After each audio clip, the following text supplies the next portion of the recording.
Hello दोस्तों, welcome to my new video. आज का वीडियो आप सभी के लिए वेरी इंपॉर्टेंट होने वाला है, क्योंकि आज के इस नए वीडियो में हम क्लास 10th मैथ का जो हमारे पास चैप्टर नंबर तीसरा है, दो चर वाले रैखिक समीकरण युग्म, उसका हम वन शॉट करेंगे। और इस वन शॉट में हम वैसे भी प्रश्न करेंगे जो हमारे बोर्ड एग्जाम के लिए वेरी इंपॉर्टेंट है और हमारे बोर्ड एग्जाम में आएंगे भी आएंगे। तो आइए अब हम बिना देर के इस क्लास को शुरू करते हैं। तो देख लीजिए, ये जो हमारे पास चैप्टर नंबर तीसरा है, दो चर वाले रैखिक समीकरण युग्म, इसमें हमारे पास टोटल 6 प्रश्नावली है। प्रश्नावली नंबर हमारे पास है 3.1, 3.2, 3.3, 3.4, 3.5 और 3.6। ये टोटल हमारे पास 6 प्रश्नावली है। लेकिन यूपी बोर्ड की बात करें तो यूपी बोर्ड में बहुत से एक्सरसाइज जो है, प्रश्नावली जो है वो कट चुके हैं। और कौन कौन से कट चुके हैं यूपी बोर्ड में? तो यूपी बोर्ड में जो हमारे पास 3.1 है ये कट चुका है, और 3.5 है ये भी कट चुका है, और 3.6 है ये भी कट चुका है। केवल हमें यूपी बोर्ड में 3.2 पढ़ना है, 3.3 पढ़ना है और 3.4 पढ़ना है। मतलब केवल हमें 3 प्रश्नावली पढ़ने हैं। आपने नया एनसीईआरटी का बुक खरीदा होगा तो उसमें ये जो 3.2 है वो 3.1 होगा, और जो 3.3 है ये 3.2 होगा, और जो 3.4 है ये 3.3 होगा। तो केवल आपको 3 प्रश्नावली पढ़ना है। और बात करें बिहार बोर्ड की, तो बिहार बोर्ड में ये 6 प्रश्नावली आपको पढ़ना है। तो इसीलिए अब बिहार बोर्ड के होंगे तो ये 6 प्रश्नावली पढ़ेंगे, और यूपी बोर्ड के होंगे तो केवल ये 3 प्रश्नावली पढ़ेंगे। लेकिन मैं इस क्लास में केवल यूपी बोर्ड का वन शॉट कराऊंगा, मतलब ये तीनों एक्सरसाइज मैं वन शॉट करा दूंगा। मतलब ये तीनों एक्सरसाइज है, इसका मैं आज ही वन शॉट करूंगा इसमें। और इस वीडियो में मतलब वे भी प्रश्न करूंगा जो यूपी बोर्ड में बार बार पूछे जाते हैं, और इस साल यूपी बोर्ड में वो मतलब सवाल आएंगे भी आएंगे। तो आइए अब हम बिना देर के इस क्लास को शुरू करते हैं। लेकिन शुरू करने से पहले हमें ये समझना होगा कि दो चर वाले रैखिक समीकरण युग्म का मतलब क्या होता है। जब तक आप दो चर वाले रैखिक समीकरण युग्म का मतलब नहीं समझेंगे तब तक आपको मतलब कोई भी सवाल अच्छे तरीके से समझ में नहीं आएगा। मेरा यही टारगेट रहता है कि कोई भी मतलब थोड़ा सा वीडियो लंबा जाएगा, लेकिन मैं आपको इतने अच्छे तरीके से बता दूं कि आपको इस मतलब चैप्टर में कोई भी कंफ्यूजन ना रहे। तो सबसे पहले हम समझेंगे कि दो चर वाले रैखिक समीकरण युग्म का मतलब क्या होता है, इसको हम पहले समझेंगे। तो सबसे पहले यहाँ पर हम लिख लेते हैं दो चर वाले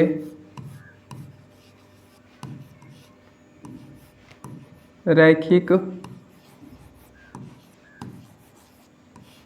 समीकरण युग्म। दो चर वाले रैखिक समीकरण युग्म का मतलब क्या होता है ये पहले हम समझते हैं।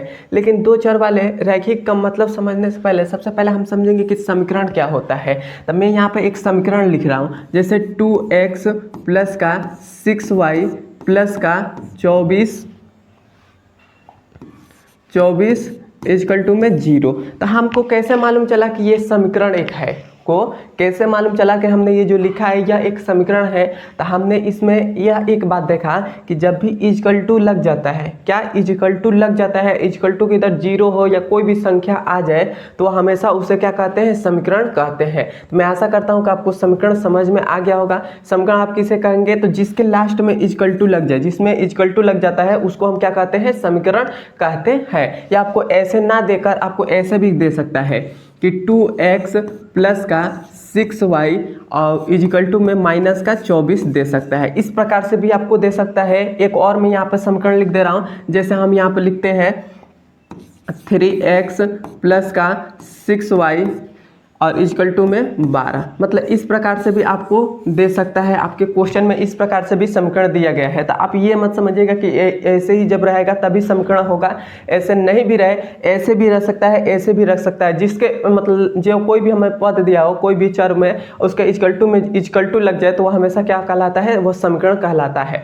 अब मैं आशा करता हूँ कि आपको समीकरण समझ में आ गया होगा कि समीकरण किसे कहते हैं। अब हम समझेंगे, अब हम यहाँ से दो चर का मतलब समझेंगे। तो दो चर का मतलब क्या होता है, ये जो हमारे पास समीकरण ये लिखा है यहाँ पर, तो इसमें दो चर है। कौन कौन से? जो x और y है, ये क्या है? दो चर है। तो जब भी हमें कोई भी मतलब का है दो चर, तो कोई भी समीकरण हो उसमें दो चर हमेशा आएंगे, मतलब हमेशा नहीं, मतलब आपको दो चर इसमें मिलेंगे। जो भी आप जितने ये मतलब चैप्टर नंबर जो 3 आप इसमें का सवाल भी जितने भी करेंगे उसमें हमेशा दो चर आएंगे ही आएंगे, हमेशा कंफर्म है। तो जब भी हमें इसमें क्या करेगा, दो चर का मतलब होता है ये जो x और y है ये क्या है? दो चर है, मतलब दो ये चर है। उसके बाद हमारे पास है रैखिक का मतलब क्या है? रैखिक का मतलब ये जो हमारे पास x का पावर क्या है? 1 है, तो y का पावर 1 है, तो ये इसका मतलब होता है रैखिक।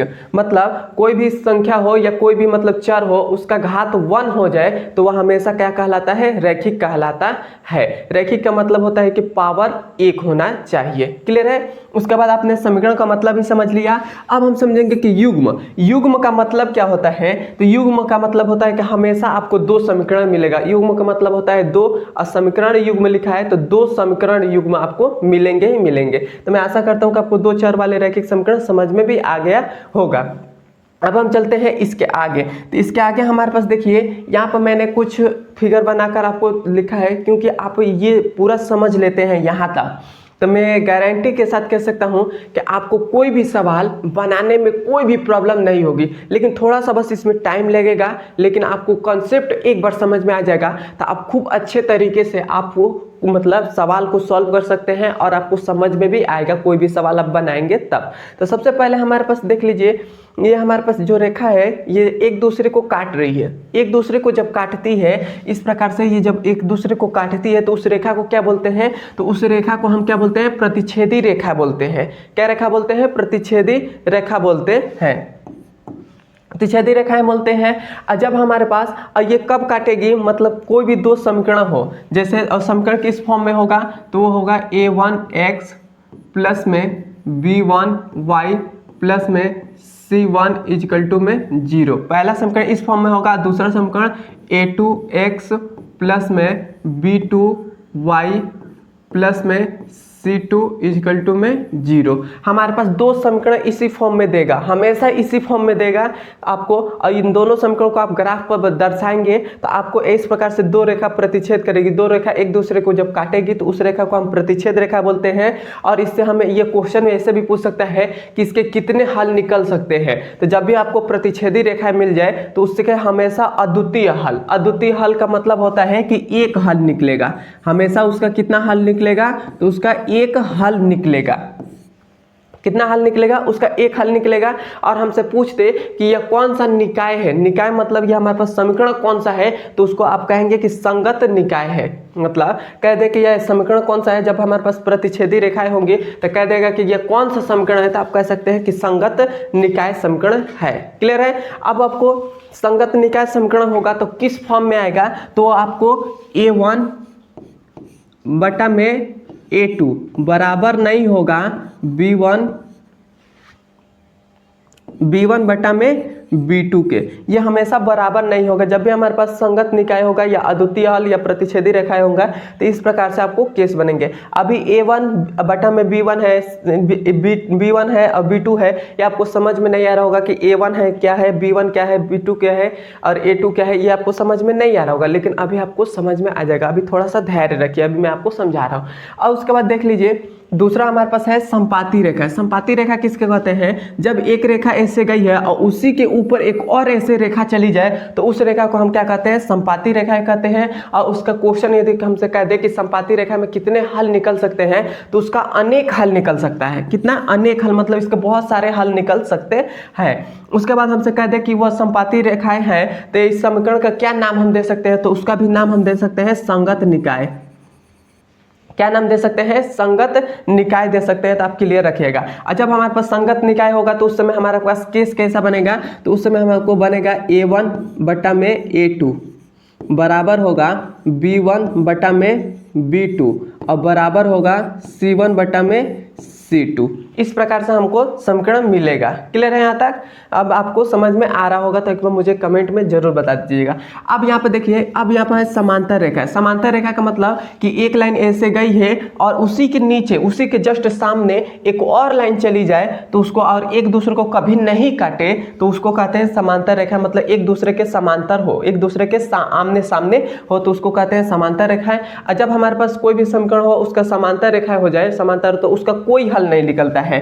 क्या? उसका कोई हल नहीं निकलता है। और ये जो निकाय होता है, यह समीकरण होता है, वह असंगत निकाय होता है। कौन सा? असंगत निकाय होता है। इसका केस कब बनेगा? ये बनेगा A1 बटा में A2 बराबर होगा B1 बटा में B2 बराबर नहीं होगा C1 बटा में C2। ये इस प्रकार से होगा।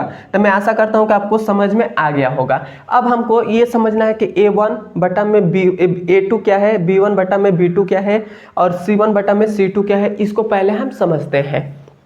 क्लियर है? यहाँ तक आपको क्लियर है तो आप मुझे कमेंट में बता दीजिए। इसको पहले हम यहाँ पर समझते हैं। तो यहाँ पर मैं एक समीकरण लिख रहा हूँ। जैसे यहाँ पर हमने वही पिछले वाला समीकरण लिख रहा हूँ, 2x प्लस का 6y और प्लस का 24 इक्वल टू में 0। इस प्रकार से हमारे पास एक समीकरण है और एक और हम समीकरण लिख ले रहे हैं। जैसे हमारे पास 3x प्लस का 12y प्लस का 18 इक्वल टू में 0। यह हमारे पास दो समीकरण है। क्या है? दो समीकरण है। और हमको इसमें हमारे पास A1 B1 C1 ये क्या होता है इसको पहले समझते हैं। तो हमेशा जो पहले वाला समीकरण, मान लेते हैं कि ये हमारे पास समीकरण नंबर 1 है और समीकरण नंबर 2 है। ये हमारे पास दो समीकरण है। तो हमेशा जो पहले वाले समीकरण होगा उसमें जो x का गुणांक, क्या? x का जो गुणांक होगा वह हमेशा किसका मान होगा? A1 का मान होगा। तो A1 का मान क्या हो जाएगा? 2 हो जाएगा। क्लियर है? क्लियर है यहाँ तक? हमेशा समीकरण नंबर 1 जो होगा, मान लेते हैं समीकरण नंबर 1 है तो इसमें x का जो गुणांक होगा वह हमेशा, x का गुणांक क्या है? 2 है। तो हमेशा इसका a का मान क्या हो जाएगा? 2 हो जाएगा। और उसमें y का जब मान रहेगा, और जो ये y का मान है, y का गुणांक क्या है? 6 है। तो y का गुणांक 6 है तो ये किसका मान हो जाएगा? B1 का मान हो जाएगा, 6 हो जाएगा। और ये जो हमारे पास लास्ट में ये जो अचर पद है ये हमारे पास किसका मान हो जाएगा? C1 का मान हो जाएगा, C1 का मान हो जाएगा। क्लियर है? हमेशा पहले वाले समीकरण में x का गुणांक जो होगा, x का गुणांक क्या है? 2 है तो ये A1 का मान होगा। और y का जो गुणांक होगा समीकरण नंबर 1 में, y का जो गुणांक होगा वो हमेशा B1 का मान होगा। और जो लास्ट में ये अचर पद है ये हमेशा C1 का मान होगा। क्लियर है? और जो समीकरण नंबर 2 है इसमें जो x का गुणांक होगा, क्या होगा? x का जो गुणांक होगा ये A2 का मान होगा। A2 का मान क्या हो जाएगा? 3 हो जाएगा। और जो y का गुणांक होगा, y का गुणांक वो B2 का मान हो जाएगा। तो y का गुणांक क्या है? 12 है तो 12 हो जाएगा। और जो हमारे पास लास्ट में ये अचर पद है ये C2 का मान हो जाएगा। तो हमारे पास C2 का मान हो गया। तो अब आपको समझ में आ गया होगा कि A1 B1 C1 A2 B2 C2 कहाँ से निकलता है और किसका किसका ये मान होता है। मैं आशा करता हूँ कि आपको समझ में आ गया होगा।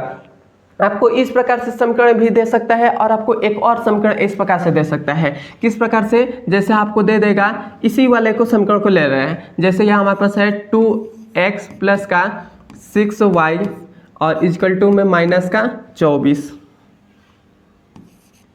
इस प्रकार से एक समीकरण दे सकता है। या आपको 3x प्लस का 12y और इक्वल टू में माइनस का 18।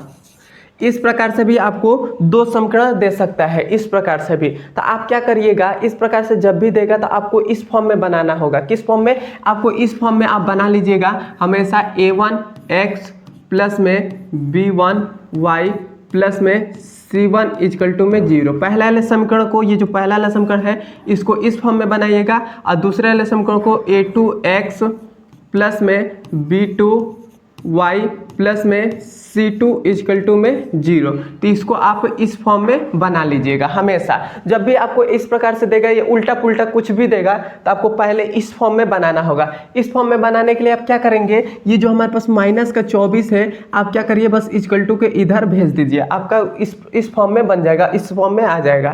क्लियर है? और ये जो माइनस का 18 है इक्वल टू के इधर भेज दीजिए, आपका उस फॉर्म में बन जाएगा। कैसे?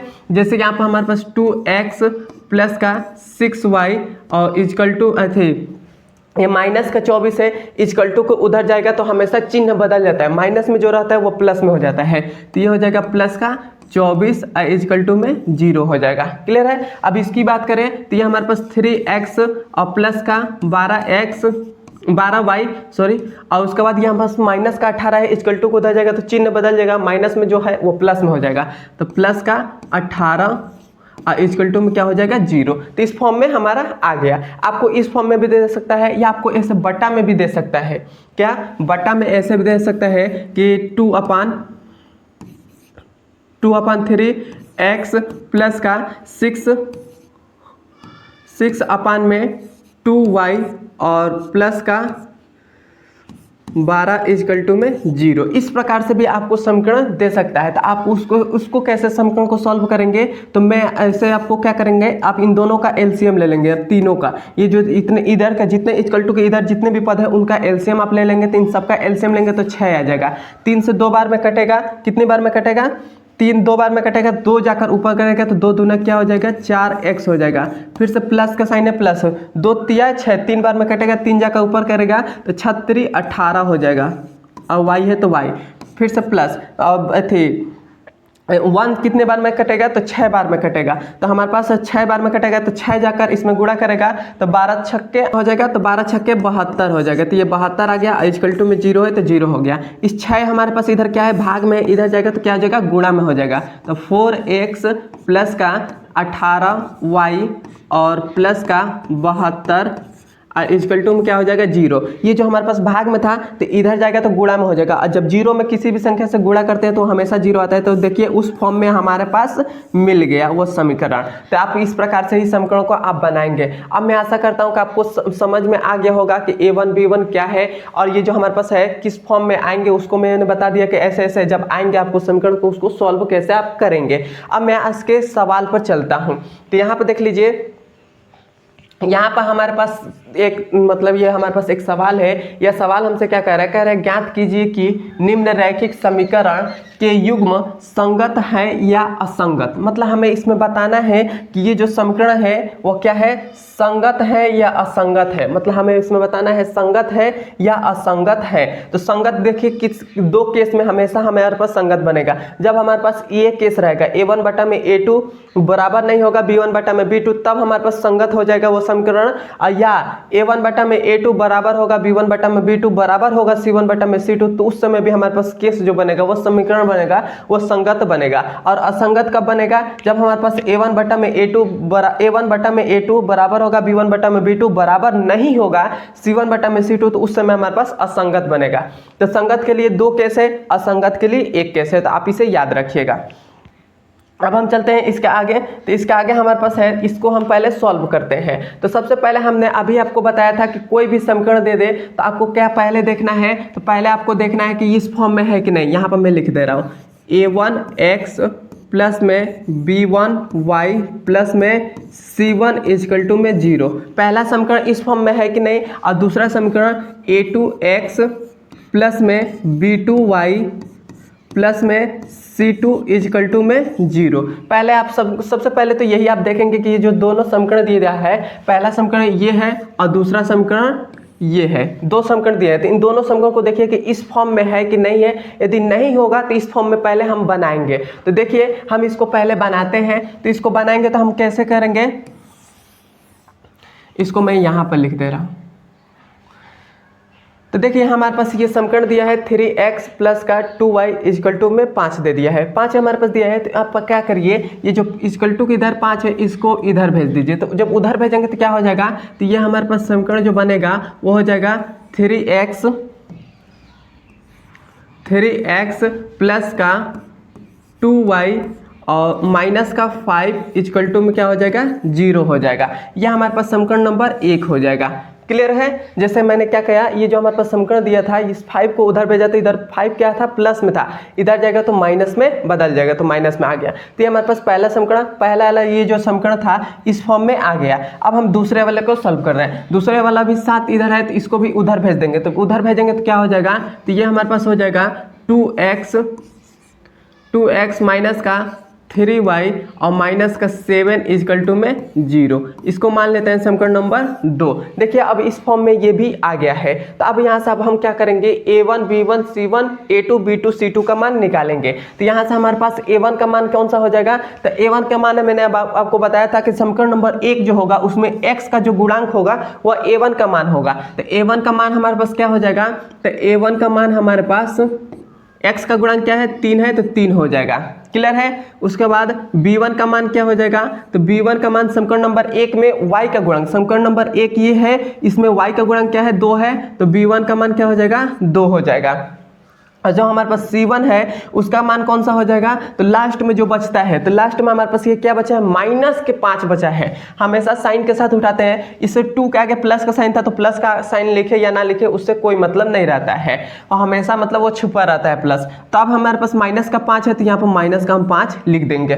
क्लियर है। तो a1 b1 c1 का मान निकल गया। अब समीकरण नंबर 2 से a2 b2 c2 का मान निकालेंगे। तो समीकरण नंबर 1 से a2 का मान क्या हो जाएगा, समीकरण नंबर 2 में x का गुणांक, तो समीकरण नंबर 2 में x का गुणांक क्या है, 2 है, तो ये हो जाएगा 2 हो जाएगा।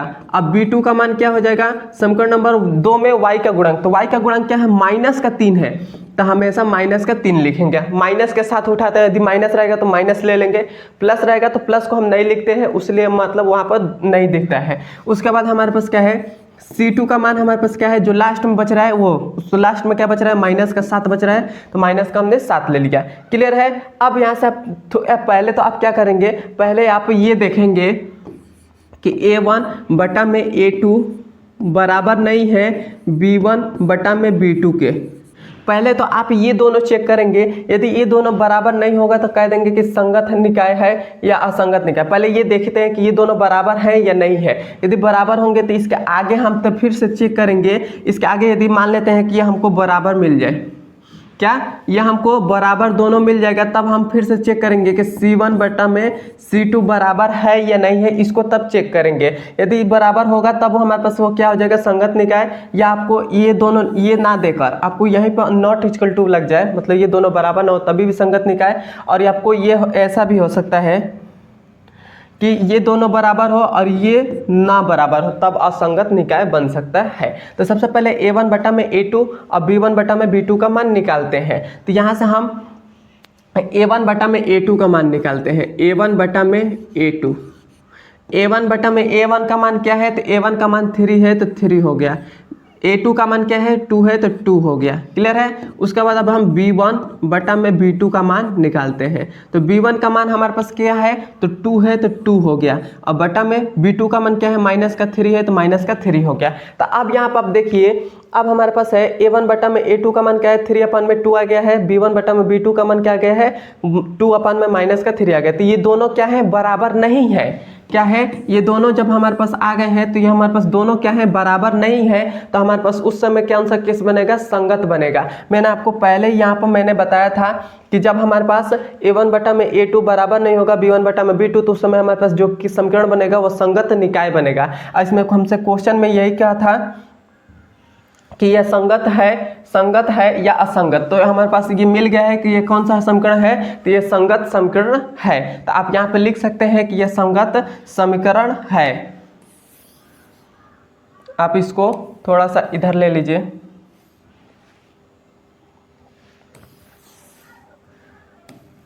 यहाँ पर आप नीचे लिख लीजिएगा। क्लियर है। अब मैं आशा करता हूँ कि आपको ये पहला वाला सवाल समझ में आ गया होगा। अब ये जो हमारे पास दूसरा वाला सवाल है, ये दूसरा वाला सवाल, इसको भी मैं आपको सॉल्व करा दे रहा हूँ। इसमें भी आपको बता दे रहा हूँ कि ये संगत है या असंगत। तो सबसे पहले आप क्या करेंगे, तो सबसे पहले आपको ये जो समीकरण दिया गया है, पहले देखिए पहला वाला समीकरण इस फॉर्म में है और दूसरा वाला समीकरण इस फॉर्म में है कि नहीं है, इसको पहले देखते हैं। तो पहला वाला समीकरण हमारे पास क्या है, 3/2 है, 3/2 है, 3/2 और x है तो x हो गया, प्लस ये 5/3 है तो 5/3 y है तो y हो गया, इक्वल टू में 7 है तो 7 हो गया। 7 है। पहला समीकरण इस फॉर्म में दिया है और दूसरा समीकरण क्या दिया है, 9x माइनस का 10y और इक्वल टू में 14 दे दिया है। यह हमारे पास दो समीकरण दिया है। तो पहला वाला समीकरण और दूसरा वाला समीकरण दोनों इस फॉर्म में नहीं है, तो पहले हम इस फॉर्म में बनाएंगे। कैसे बनाएंगे, तो आप सीधा करिए, क्या करिए, इस पहले 7 को इधर भेज दीजिए। क्या करिए, 7 को इधर भेज दीजिए। तो इधर भेजेंगे, या आप ऐसे भी कर सकते हैं या ऐसे ही करिए, वैसे आप सभी के लिए आसान रहेगा। तो यह हमारे पास क्या है, यहाँ पर सीधी सी बात करिए, इन दोनों का आप एलसीएम ले लीजिए। चाहे आप 7 को इधर भेज लीजिए, ये हमारे पास 3/2 है, x हो गया प्लस का 5/3y, और ये जो 7 है इक्वल टू को उधर जाएगा तो माइनस का 7 हो जाएगा, इक्वल टू में क्या बचेगा, 0 बच जाएगा। 0 बच गया। तो अब इन तीनों का आप क्या करिए, एलसीएम ले लीजिए। तो जब आप एलसीएम लेंगे तब क्या बचेगा, तो 3 दूना 6 बचेगा, 6 बच गया। 2 3 6, 3 बार में कटा, 3 जाकर ऊपर करेगा तो 3 3 9x हो जाएगा। प्लस में ये 3 दूना 2 बार में कटेगा तो 2 जाकर ऊपर करेगा तो ये हो जाएगा 10, 2 में 5 का गुणा करेंगे तो 10 और y हो जाएगा। आपको एलसीएम लेना आता ही होगा, आप 10वीं क्लास में पढ़ रहे हैं तो आपको एलसीएम आना बहुत ही ज़रूरी है। तो ये कट गया। उसके बाद इन दोनों का हम 1 से 6 को कटा दिए, 6 बार में कटा, 6 जाकर ऊपर 7 में गुणा करेगा तो 7 6 42 हो जाएगा। तो माइनस का ये 42 हो जाएगा, इक्वल टू में 0 लग जाएगा।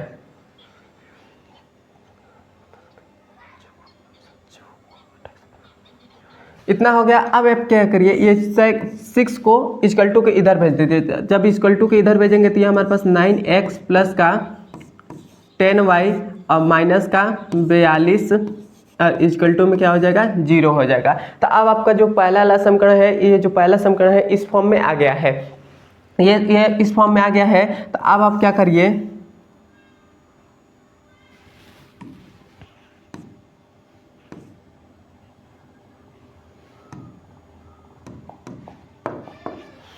अब आपका इस फॉर्म में आ गया है। तो पहला वाला तो समीकरण आ गया है, इसका नाम पहला दे दीजिए 1 समीकरण, और इसको वाले पहले को बना ले रहे हैं। तो इसको अब बनाएंगे तो हमारे पास क्या हो जाएगा, तो ये हमारे पास क्या है 9x माइनस का 10y और इक्वल टू के इधर 14 है, तो 14 उधर जाएगा तो क्या हो जाएगा, माइनस का 14 इक्वल टू में क्या हो जाएगा, 0। अब आपका समीकरण नंबर जो 2 है ये भी किस फॉर्म में आ गया, इस वाले के समीकरण के फॉर्म में आ गया है। तो अब आप क्या करिए, अब इसको भी यहाँ पर मैं कर दे रहा हूँ। तो इसको मान लीजिए कि ये हमारे पास क्या है, ये हमारे पास समीकरण नंबर 2 है। यहाँ पर मैं लिख दे रहा हूँ समीकरण नंबर क्या है, ये हमारे पास 2 है। क्लियर है यहाँ तक। तो अब आपके पास समीकरण नंबर दोनों मिल गया है। अब आप दोनों से आप क्या करिए, पहले तो समीकरण पहला वाला समीकरण से a1 का मान ये हो जाएगा, b1 का मान ये हो जाएगा, c1 का मान ये हो जाएगा, और a2 का मान ये हो जाएगा, b2 का मान ये हो जाएगा, c2 का मान ये हो जाएगा। क्लियर हो जाएगा। अब आप क्या करिए, जब a1 b1 c1 का मान आप जब निकाल लेंगे तो सबसे पहले आप देखिएगा कि a1 बटा में a2 बराबर आ रहा है b1 बटा में b2। जब ये दोनों बराबर आ जाएंगे तब आप चेक करिएगा c1 और c2 बराबर है या नहीं है, और जब बराबर नहीं होंगे तो उसको छोड़ दीजिएगा। लेकिन मैं यहाँ से डायरेक्ट मैं यहाँ पर आपको सॉल्व करके दिखा दे रहा हूँ, क्योंकि जगह की थोड़ी सी कमी है तो मैं आपको ये सवाल डायरेक्ट कर रहा हूँ। लेकिन जब आप एग्जाम में करेंगे तो a1 b1 और c1 का मान हमेशा निकाल कर आपको दिखाना पड़ेगा कि हाँ मैंने a1 b1 c1 का मान निकाला है। तो आप यहाँ से a1 का मान हमारे पास क्या हो जाएगा, a1 बटा में a2। तो a1 का मान हमेशा 9 हो जाएगा और a2 का मान क्या हो जाएगा, 9 हो जाएगा। तो मतलब ये कट पीट कर 1 आ जाएगा। और हम यहाँ से b1 बटा में b2 का मान निकालें, b1 बटा में b2, b1 का मान हमारे पास क्या हो जाएगा, 10 हो जाएगा, और b2 का मान हमारे पास क्या हो जाएगा, तो माइनस का 10 हो जाएगा। तो ये कट पीट कर क्या आ जाएगा, माइनस का 1 आ जाएगा। तो इसका मान देखिए a1 बटा में a2 का मान क्या आ जा रहा है, 1 आ जा रहा है, और b1 बटा में b2 का मान माइनस का 1 आ जा रहा है। तो ये हमारे पास a1 बटा में a2 बराबर नहीं है b1 बटा में b2 के। ये जब दोनों बराबर नहीं है तो ये हमारे पास क्या हो जाएगा, ये हमारे पास संगत निकाय होगा, क्योंकि जब ये ऐसे केस बनता है बराबर नहीं है, तो जब ऐसा केस बनता है तो ये संगत निकाय होता है। तो मैं आशा करता हूँ कि आपको ये दोनों सवाल समझ में आ गया होगा। अब हम चलते हैं इसके अगले नंबर सवाल पर, और सवाल समझ में आ रहा है तो आप मुझे कमेंट में बता दीजिए, और हमारे चैनल पर नए हैं तो सब्सक्राइब कर दीजिएगा, और अभी तक ने हमारे व्हाट्सएप ग्रुप को ज्वाइन नहीं किया है तो आपको इस वीडियो के डिस्क्रिप्शन में लिंक है, आप ज्वाइन भी कर सकते हैं, और हमारे इंस्टाग्राम को आपको फॉलो भी कर सकते हैं। तो आइए अब हम चलते हैं इसके अगले नंबर सवाल पर। तो ये हमारे पास अगला नंबर सवाल है। यह हमसे कह रहा है P के किन मानों के लिए निम्न समीकरण के युग्म का अद्वितीय सॉरी अद्वितीय हल है। तो सबसे पहले हमें इसी टाइप से हमारे बोर्ड एग्जाम में क्वेश्चन ज़्यादातर पूछते हैं, तो ये आपके बोर्ड एग्जाम के लिए वेरी वेरी इंपॉर्टेंट है और आपके बोर्ड एग्जाम में बार बार ये क्वेश्चन आता भी है, तो इसे आप ध्यान से समझिएगा। देखिए हमसे इसमें कह रहे हैं कि p का मान ज्ञात कीजिए और इसका जो समीकरण युग्म का हल जो है वो क्या है, अद्वितीय हल, मतलब इसका एक ही हल है। क्लियर है। तो आप अद्वितीय हल सबसे पहले कब होता है, तो अद्वितीय हल a1 बटा में a2 बराबर होता है b1 बटा में b2 के। b1 बराबर नहीं होता है b1 बटा में b2 के। मैंने आपको अद्वितीय हल यहाँ पर बताया था। देखिए अद्वितीय हल कब होता है, जब प्रतिच्छेदी रेखाएं होती है या जब हमारे पास a1 बटा में a2 बराबर नहीं होता है b1 बटा में b2, तब हमारे पास अद्वितीय हल मतलब इसका एक हल होता है। तो आप सबसे पहले क्या करिएगा, ये आप समझ गए कि अद्वितीय हल होता है। उसके बाद आप पहले p का मान ज्ञात करिए। तो p का मान कैसे आप ज्ञात करेंगे, तो ये जो दोनों समीकरण दिया है, तो पहले तो आप देखिए कि ये दोनों समीकरण इस फॉर्म में है कि नहीं है। a1 x प्लस में b1 y प्लस में c1 इजकल टू में 0 और दूसरा हमारे पास है a2 x प्लस में b2 y प्लस में c2 इजकल टू में 0। आप पहले तो देखिए कि दोनों जो समीकरण है इस फॉर्म में है कि नहीं है। पहले आप ये देखिए, तो दोनों समीकरण इस फॉर्म में दिया है। तो जब इस फॉर्म में दिया है तो आप क्या करिए, वहां से a1 b1 c1 का मान निकाल लीजिए। तो मैंने आपको पहले ही बताया था कि जो हमारे पास समीकरण नंबर 1 होता है, तो ये समीकरण नंबर 1 है, ये समीकरण नंबर 2 है। इसका नाम भी दे दे रहे हैं, समीकरण नंबर 1 और इसका नाम समीकरण नंबर 2। समीकरण नंबर 1 में जो x का मान होगा वो हमेशा a1 का मान होगा। आप ऐसे नहीं, आपको मालूम चल रहा है तो आप क्या करिए, इस वाले जो समीकरण मैंने यहाँ पे लिखा है इसका इससे मतलब तुलना कर दीजिए। तुलना करेंगे तो x है तो x है, x के जगह इस x का गुणा क्या है, a1 है। तो आप यहाँ पर a1 है तो a1 यहाँ पर लिख लीजिए और इस x का गुणांक क्या है, तो 4 है, तो a1 का मान क्या हो जाएगा, 4 हो जाएगा। आप ऐसे भी कर सकते हैं। उसके बाद y है तो इसका भी y से तुलना कर दीजिए, y हो जाएगा। तो ये हमारे पास y हो गया। y का गुणांक क्या है, तो इसका मान हमारे पास है b1, तो b1 हमारे पास यहाँ पर हो जाएगा। अब बराबर में इसका क्या है, तो b1 का मान p है तो p हो गया। उसके बाद c1 हमारे पास है तो c1 और इसका मान क्या हो जाएगा, 8 हो जाएगा। तो c1 का मान 8 हो गया। क्लियर है। अब यहाँ पर देखिए दूसरा हमारे पास समीकरण क्या है, तो दूसरा वाले समीकरण में x का गुणांक a2 का मान हो जाएगा। तो a2 का मान क्या आ जाएगा, 2 आ जाएगा। और उसके बाद b2 का मान हमारे पास क्या आ जाएगा, b2 का मान हमारे पास फिर से 2 आ जाएगा। और c2 का मान क्या आ जाएगा, तो c2 का मान 2 आ जाएगा। तो 2 आ गया। क्लियर है यहाँ तक। अब आप समझिए अद्वितीय हल कब होता है, तो अद्वितीय हल इस फॉर्म में होता है। तो जब अद्वितीय हल इस फॉर्म में होता है तो आप इन दोनों को पहले यहाँ पर लिख लीजिएगा। ऐसे आप लिखिएगा कि अद्वितीय हल, या आप ऐसे लिख सकते हैं कि a1 बटा में a2 बराबर नहीं है b1 बटा में b2। इस यह पहले आप लिख लीजिएगा। यहाँ पर आप ये भी लिख सकते हैं अद्वितीय हल, ब्रैकेट में यहाँ पर अद्वितीय हल लिख सकते हैं, अद्वितीय हल आप ऐसे लिख सकते हैं, अद्वितीय हल। क्लियर है। अब आप क्या करिएगा, अब यहाँ से a1 बटा में a2 का इसमें मान रखिएगा, इस वाले मतलब ये जो सूत्र है इसमें रखेगा। a1 का मान क्या है, 4 है तो 4 हो गया। b1 का a2 का मान क्या है, तो 2 है तो 2 हो गया। और नॉट इक्वल टू, अब b1 का मान क्या है, तो p है, और b2 का मान क्या है, तो 2 है तो 2 हो गया। अब आप क्या करिए, इन दोनों का क्रॉस गुणा कर दीजिए, या आप ऐसे भी कर सकते हैं। बस ये नॉट इक्वल टू को मतलब ये थोड़ा सा ध्यान मत दीजिएगा कि नॉट इक्वल टू है तो इसका मतलब कुछ और निकलेगा। सेम जिस प्रकार से आप गुणा करते हैं या इसका क्रॉस गुणा कर दीजिए, या दोनों बटा में है तो इसको बटा से काट दीजिए। दोनों यदि बटा में कोई भी इक्वल टू के इधर भी हो, इक्वल टू के इधर, अब बटा में संख्या सेम हो तो उसको काट सकते हैं। तो इसे 2 से 2 कट गया तो हमारे पास क्या आ गया, 4 नॉट इक्वल टू p आ गया। तो हमारे पास p का एक ऐसा मान है जो 4 के अलावा और कोई भी मान हो सकता है तो उसका अद्वितीय हल होगा, लेकिन 4 को छोड़कर। क्लियर है। तो p का मान हमारे पास क्या आ गया, 4 आ गया। आप ऐसे भी कर सकते हैं, या आपको ऐसे नहीं करना आता है तो आप इन दोनों का क्रॉस गुणा कर लीजिए। मतलब ये जो ऊपर वाला है इस वाले पहले वाले का इसमें नीचे, इसका इसके नीचे कर दीजिए। तो कैसे आप करेंगे वो भी मैं आपको बता दे रहा हूँ। जैसे ये 4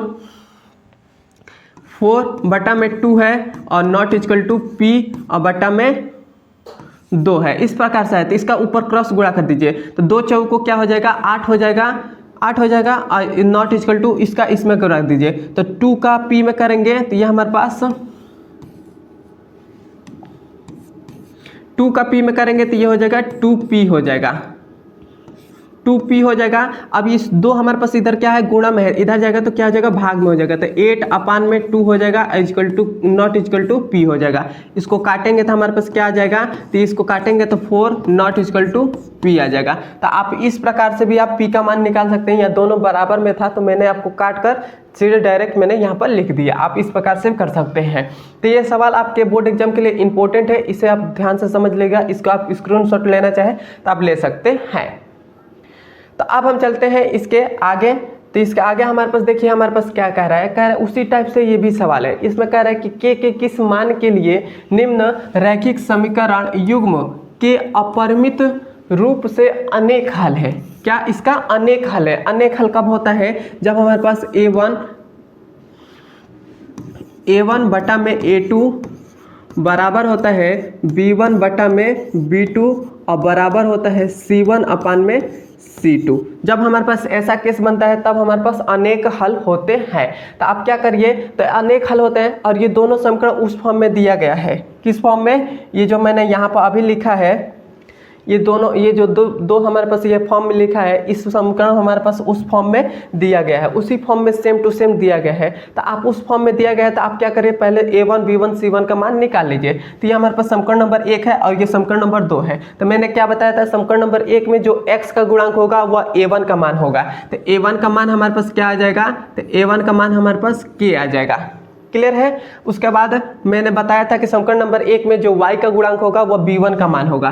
तो b1 का मान हमारे पास क्या हो जाएगा, ये y का गुणांक क्या है, 3 है, तो 3 हो गया। उसके बाद मैंने बताया था कि जो लास्ट में रहता है वो c1 का मान होता है। तो c1 का मान माइनस है तो माइनस हो गया। उसके बाद ब्रैकेट के अंदर क्या है, k माइनस का 3, तो 3 हो गया। क्लियर है। a1 b1 c1 का मान निकल गया। अब मैंने आपको बताया था कि जब समीकरण नंबर 2 होगा उसमें x का गुणांक होगा वो b1 का मान हो जाएगा, सॉरी a2 का मान हो जाएगा।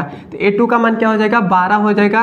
और b1 का मान b2 का मान क्या हो जाएगा, तो b2 का मान हमारे पास k हो जाएगा। उसके बाद c2 का मान क्या हो जाएगा, तो c2 का मान भी हमारे पास माइनस का k हो जाएगा। क्लियर है यहाँ तक। अब मैं आशा करता हूँ कि आपको समझ में आ गया होगा। अब इसका कह रहा है कि इसका अनेक हल है, तो अनेक हल के लिए ये हमारे पास सूत्र लगेगा। कौन सा सूत्र लगेगा, ये सूत्र लगेगा, क्योंकि मैंने आपको पहले ही बताया है इसका अनेक हल है तो इसका ये सूत्र लगेगा। आप यहाँ पर ब्रैकेट में आप लिख भी सकते हैं अनेक हल, अनेक हल, अनेक हल है, आप यहाँ पर लिख सकते हैं। अब आप ये जो सूत्र है इसमें आप मान को रखेंगे, तो क्या हो जाएगा, a1 का मान क्या है, तो k है, तो k हो गया, बटा में a2 का मान क्या है, तो a2 का मान 12 है, तो 12 हो गया, बराबर। उसके बाद में b1 का मान क्या है, तो 3 है, तो यहाँ पर 3 हो जाएगा। b2 का मान हमारे पास क्या है, तो k है, तो k हो गया। उसके बाद c1 का मान क्या है, तो माइनस का ब्रैकेट के अंदर k माइनस का 3 है। और उसके बाद हमारे पास है k2 का मान क्या है, तो k2 का मान माइनस का k है, तो माइनस का k हो गया। क्लियर है यहाँ तक। अब यहाँ से माइनस को काट दीजिए तो ये हमारे पास क्या बचेगा, k बटा में 12 नॉट इक्वल टू के अंदर इक्वल टू के बराबर में 3 अपान में k, और फिर से इक्वल टू के अंदर k माइनस का 3 और बटा में k। इस प्रकार से हो गया। अब आप यहाँ से क्या करिए, आप एक बार इन दोनों को बराबर कर लीजिए और एक बार फिर से इन दोनों को बराबर कर लीजिए, दोनों को। तो पहले तो हम इन दोनों को बराबर करते हैं, दूसरे नंबर पर इन दोनों को बराबर करेंगे। तो इन दोनों को बराबर हम करते हैं तो यह हमारे पास क्या है, k बटा में 12 इक्वल टू के अंदर क्या है, तो 3 बटा में k है। इन दोनों को मैंने बराबर कर लिया। तो इन दोनों को हम जब करेंगे तो इस इधर हमारे पास k क्या है, बटा में है, इधर जाएगा तो क्या जाएगा, सॉरी भाग में है, तो भाग से इधर जाएगा तो क्या जाएगा, गुणा में हो जाएगा। तो k का k में गुणा करेंगे तो ये हमारे पास k स्क्वायर हो जाएगा। और ये जो हमारे पास क्या है, ये 12 है, इधर भाग में है, इधर जाएगा तो गुणा हो जाएगा, मतलब इसका हमने क्रॉस गुणा कर दिया। तो 12 3 कितना होता है, 36 होता है, तो 36 हो गया। स्क्वायर को इधर भेजेंगे तो हमारे पास क्या बचेगा, तो प्लस माइनस का अंडर रूट के अंदर 36 हो जाएगा। अब हमारे पास के से बाहर निकलेगा, ये 36 का ऐसे होता है जैसे अंडर रूट के अंदर 6 गुणे 6 करेंगे तो ये 36 हो जाएगा। तो डबल जोड़ा बन रहा है तो इसका एक बाहर निकल जाएगा, तो ये हमारे पास 6 बाहर निकल गया, प्लस माइनस है तो plus minus as it is रहेगा। क्लियर है।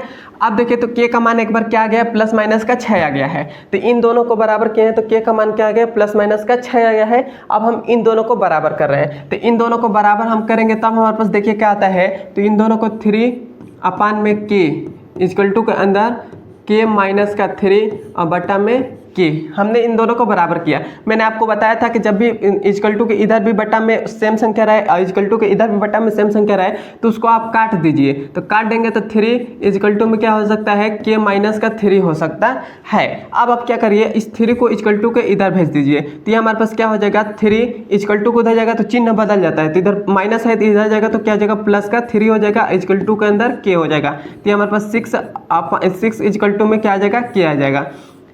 तो हमारे पास के का मान क्या आ गया, 6 आ गया है, और यहाँ पर के का मान क्या आ गया, प्लस माइनस का 6 आ गया। तो मैंने आपको पहले ही बताया था कि इसका अनेक हल, मतलब इसका के का मान और भी निकल सकते हैं, तो इसका अनेक हल हो सकते हैं। तो यहाँ पर हमारे पास के का मान निकल गया, यही हमारा आंसर हो जाएगा। यहाँ तक आपको समझ में आए तो एक बार मुझे कमेंट में जरूर बताइएगा। अब हम चलते हैं इसके आगे, तो इसका आगे हमारे पास सेम टू सेम उसी प्रकार से एक और भी सवाल है। इसमें कह रहा है कि के किन मानों के लिए निम्न रैखिक समीकरण युग्म का कोई हल नहीं है। इसमें हमें कह रहा है कि कोई हल नहीं है, मतलब a1 बटा में a2 बराबर है b1 बटा में b2, लेकिन बराबर नहीं है c1 बटा में c2 के। यह हमारे पास समीकरण दे दिया गया है। तो इसमें हम क्या करेंगे, हम कहते हैं कि इसमें से पहले तो हम देख लेते हैं कि ये जो समीकरण दिया गया है यह इस फॉर्म में है कि नहीं है। किस फॉर्म में, यहाँ पर मैं लिख भी दे रहा हूँ, a1 बटा में a2 सॉरी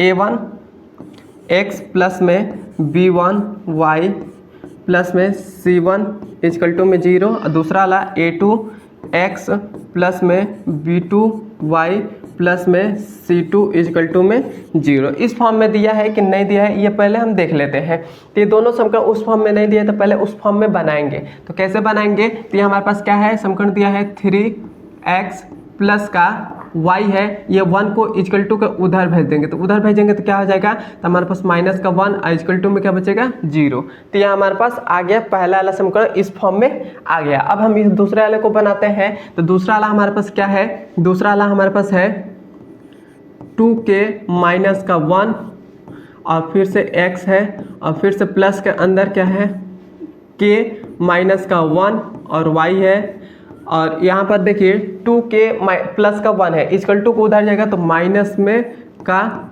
2k और माइनस का 1 हो जाएगा, और इक्वल टू के अंदर 0 लगेगा। कैसे लिखा, ये तो 2k था प्लस में था, इधर जाएगा तो माइनस में बन जाएगा तो माइनस का हो गया, 1 प्लस में था इधर जाएगा तो माइनस का हो गया। तो ये हमारे पास हो गया, दोनों समीकरण इस फॉर्म में आ गए हैं। तो जब इस फॉर्म में आ गए हैं तब हम यहाँ से a1 b1 c1 का मान निकाल लेते हैं। तो मैंने आपको पहले ही बताया था कि जो समीकरण नंबर 1 होगा उसमें x का गुणांक a1 का मान होगा, तो a1 का मान हमारे पास क्या आ जाएगा, तो 3 आ जाएगा, तो 3 हो गया। उसके बाद मैंने बताया था कि जो y का गुणांक होगा वो b1 का मान होगा, तो y का गुणांक यहाँ पर कुछ भी नहीं दिखाई दे रहा है, तो y का गुणांक यहाँ पर कुछ भी नहीं है तो 1 है। क्या है, कुछ भी नहीं है तो 1 है। हमेशा कोई भी संख्या जैसे y हमें दे दे या x दे दे तो इसके गुणांक में 1 हमेशा रहता ही रहता है। तो y का b1 का मान क्या हो जाएगा, 1 हो जाएगा, मतलब y का गुणांक क्या है, 1 है तो 1 हो गया। उसके बाद हमारे पास c1 का मान क्या हो जाएगा, तो 1 हो जाएगा, माइनस का 1 हो जाएगा। अब हम यहाँ से a2 का मान निकाल ले रहे हैं। a2 का मान हमारे पास क्या हो जाएगा, तो x का गुणांक, मतलब समीकरण नंबर 2 में x का गुणांक क्या है, 2k माइनस का 1, तो ये हो जाएगा 2k माइनस का 1 हो जाएगा। उसके बाद हम यहाँ से b2 का मान निकाल ले रहे हैं। b2 का मान क्या हो जाएगा, y का गुणांक, तो y का गुणांक k माइनस का 1 है, तो k माइनस का 1 हो गया। उसके बाद c2 का मान क्या हो जाएगा, तो c2 का मान ये जो लास्ट में रहता है सब ले लेते हैं, तो 2 माइनस का 2k और माइनस का 1 है, तो ये हमारे पास हो गया। अब आप क्या करेंगे, अब इसका अनेक कोई हल नहीं है, तो कोई हल के लिए कौन सा केस बनता है, ये वाला केस बनता है, ये वाला केस बनता है। तो आप इस वाले केस में आप समीकरण को मान रखेंगे, तो रखेंगे तो क्या हो जाएगा, a1 का मान हमारे पास क्या है, 3 है, तो 3 हो गया, बटा में a2 का मान क्या है, तो के माइनस का 1 है तो 2 के माइनस का 1 हो गया इजकल टू। उसके बाद है b1 का मान हमारे पास क्या है तो 1 है तो 1 हो गया। b2 का मान क्या है तो b2 का मान है के माइनस का 1 और नॉट इजकल टू ये हो गया। उसके बाद है c1 का मान क्या है तो माइनस का 1 है तो माइनस का 1। c2 का मान क्या है माइनस का 2 के और माइनस का 1 है तो 1 हो गया। क्लियर है यहाँ तक। अब आप क्या करेंगे,